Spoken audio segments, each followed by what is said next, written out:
Hello ನಮಸ್ಕಾರ ಮತ್ತೊಮ್ಮೆ ಸ್ವಾಗತ ಹೇಳ್ತಾ ಇವತ್ತಿನ ವಿಡಿಯೋದಲ್ಲೂ SSLC ಫಲಿತಾಂಶದ ದಿನಾಂಕ ಬಗ್ಗೆ ಸಾಮಾಜಿಕ ಜಾಲತಾಣದಲ್ಲಿ ಸುದ್ದಿ ಹರಡುತ್ತಿದೆ. ಅದರ ಬಗ್ಗೆ ಸಂಪೂರ್ಣ ಮಾಹಿತಿ ನೋಡೋಣ. ಅದಕ್ಕಿಂತ ಮೊದಲು ನಮ್ಮ ಚಾನಲ್ಗೆ ಹೊಸಬರಾಗಿದ್ದರೆ ಈ ಕೂಡಲೇ ನಮ್ಮ ಚಾನಲ್ ಸಬ್ಸ್ಕ್ರೈಬ್ ಮಾಡಿಕೊಳ್ಳಿ, ನಿಮ್ಮ ಫ್ರೆಂಡ್ಸ್ಗೂ ಶೇರ್ ಮಾಡಿ. ಶಿಕ್ಷಣ ಬಗ್ಗೆ ನಿರಂತರ ಮಾಹಿತಿಗೆ ಈ ಚಾನಲ್ ಸಬ್ಸ್ಕ್ರೈಬ್ ಮಾಡಿಕೊಳ್ಳಿ. ಮತ್ತು SSLC ಫಲಿತಾಂಶ ಬರೋಕ್ಕಿಂತ 2 ದಿನ ಮೊದಲೇ ನಮ್ಮ ಚಾನಲ್ನು ಅದನ್ನು ಹೇಗೆ ಚೆಕ್ ಮಾಡೋದು ಕೂಡ ವಿಡಿಯೋ ಹಾಕಿರ್ತೇನೆ, ಅದನ್ನು ಕೂಡ ವೀಕ್ಷಿಸಿ. ಇಲ್ಲಿವರೆಗೂ ನಮ್ಮ ಚಾನಲ್ ಸಬ್ಸ್ಕ್ರೈಬ್ ಮಾಡಿದರೆ ಈ ಕೂಡಲೇ ಸಬ್ಸ್ಕ್ರೈಬ್ ಮಾಡಿ, ನಿಮ್ಮ ಫ್ರೆಂಡ್ಸ್ಗೂ ಶೇರ್ ಮಾಡಿ. ಬನ್ನಿ ತಲೆಮಾಡಿದ ಸ್ಟಾರ್ಟ್ ಮಾಡೋಣ. SSLC ಪರೀಕ್ಷೆಗಳು ಸಂಪೂರ್ಣವಾಗಿ ಹೊಂಟಿದ್ದು ಈಗ ಮೌಲ್ಯಮಾಪನವೂ ಕೂಡ ಪ್ರಾರಂಭವಾಗಿದೆ. ಆದರೆ ಈಗ ಫಲಿತಾಂಶದ ದಿನಾಂಕ ಬಗ್ಗೆ ಎಲ್ಲರಿಗೂ ಚಿಂತೆಯಾಗಿದೆ. ವಿದ್ಯಾರ್ಥಿಗಳು ಫಲಿತಾಂಶವನ್ನು ವೀಕ್ಷಿಸಲು ಕಾತುರದಿಂದ ಕಾಯುತ್ತಿದ್ದಾರೆ. ಈಗಾಗಲೇ ಇಲಾಖೆಗೆ ಪ್ರಕಟಿಸಿರುವಂತೆ ಏಪ್ರಿಲ್ 24ಕ್ಕೆ ನಿಮ್ಮ ರಿಸಲ್ಟ್ ಬರುವ ಸಾಧ್ಯತೆಗಳು ಕಂಡುಬರುತ್ತವೆ.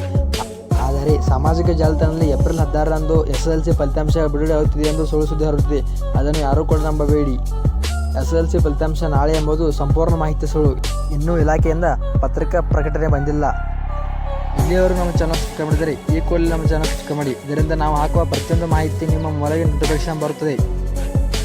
SSLC ಫಲಿತಾಂಶವು ನಾಳೆ ಬರೆದಿದ್ದರೆ ಮತ್ತೆ ಯಾವಾಗ ಬರುತ್ತದೆ ಎಂಬುದು ನಿಮ್ಮ ತಲೆಯಲ್ಲಿ ವಿಚಾರ ಬಂದಿರಬಹುದು. ಈಗಾಗಲೇ ಶಿಕ್ಷಣ ಇಲಾಖೆ ಪ್ರಕಟಿಸಿರುವಂತೆ ಏಪ್ರಿಲ್ 24ಕ್ಕೆ ನಿಮ್ಮ ರಿಸಲ್ಟ್ ಬರುವ ಸಾಧ್ಯತೆಗಳು ಕಂಡುಬರುತ್ತವೆ. ಆದರೆ ಏಪ್ರಿಲ್ 24ಕ್ಕಿಂತ ಮೊದಲೇ ಬರುವ ಸಾಧ್ಯತೆಗಳು ಕಂಡುಬರುತ್ತವೆ. ಈಗಾಗಲೇ ಮೌಲ್ಯಮಾಪನವು ಕೂಡ ಕೊನೆಯ ಹಂತಕ್ಕೆ ಬಂದು ತಲುಪಿದೆ.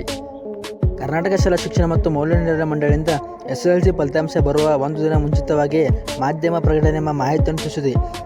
ಆದರೆ ಸಾಮಾಜಿಕ ಜಾಲತಾಣದಲ್ಲಿ ಫೇಕ್ ಪತ್ರಿಕಾ ಪ್ರಕಟಣೆಯನ್ನು ಕ್ರಿಯೇಟ್ ಮಾಡಿದ್ದಾರೆ. ಅದನ್ನು ಯಾರೂ ಕೂಡ ನಂಬಬೇಡಿ. SSLC ಫಲಿತಾಂಶ ಬರೋಕ್ಕಿಂತ 2 ದಿನ ಮೊದಲೇ ನಿಮಗೆ ತಿಳಿಸುತ್ತೇನೆ. ಯಾವಾಗ ಬರುತ್ತದೆ, ಎಷ್ಟು ಗಂಟೆಗೆ ಬರುತ್ತದೆ ಎಂಬ ಮಾಹಿತಿಯನ್ನು ಕೂಡ ತಿಳಿಸಿಕೊಡ್ತೇನೆ. ಶಿಕ್ಷಣದ ಬಗ್ಗೆ ನಿರಂತರ ಮಾಹಿತಿಗೆ ನಮ್ಮ ಚಾನಲ್ ಸಬ್ಸ್ಕ್ರೈಬ್ ಮಾಡಿಕೊಳ್ಳಿ. SSLC ಫಲಿತಾಂಶವು ನಾಳೆ ಬರುವುದಿಲ್ಲ. ಕೊನೆಯವರೆಗೂ ವಿಡಿಯೋವನ್ನು ವೀಕ್ಷಿಸಿದಾಗ ಧನ್ಯವಾದಗಳು. ಮುಂದಿನ ಮಾಹಿತಿಯನ್ನು ಆದಷ್ಟು ಬೇಗ ತಲುಪಿಸುತ್ತೇನೆ.